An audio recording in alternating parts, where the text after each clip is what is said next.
ভূমিকা কি আছে? আজ রান্না বান্না কি করছি দেখ। হ্যাঁ, এই যে আজকে আলাদা কিছু রান্না করছি একদম। কি বড়ি? বড়ি, বড়ি দিয়ে এই যে বড় বড় রুই মাছ একদম কালিয়া পিস, বড়ি আলু দিয়ে রান্না হবে আজকে কষে একদম দারুণ করে। অনেক খেলাম বেগুন সিম আলু টমেটো, কিন্তু আজকে খাবো না।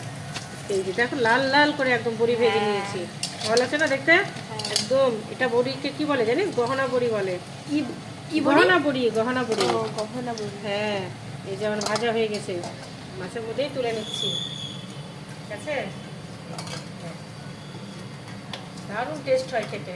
এইভাবে লাল লাল করে ভেজে নিলাম, আলু দিয়ে ভালো করে একদম রান্না করে নেবো। যে আলু কেটে রেখেছি, আর এদিকে আমার পেঁয়াজ কাটা আছে, আর এদিকে সব সবজিগুলো এনে রাখা আছে। সব সবজি এগুলো আবার সেট করতে হবে, গুছাতে হবে আমাকে, এখন অনেক কাজ বাকি। তাহলে তুমি তাড়াতাড়ি রান্না করো, আর তোমাকে ডিস্টার্ব করছি না। না, আমাকে চেষ্টা করিস না তো। এই যে আমার রান্না হ্যাঁ, করো হ্যাঁ তাড়াতাড়ি। হ্যাঁ, আমার রান্নাটা হয়ে গেলে ব্যাস। হ্যাঁ।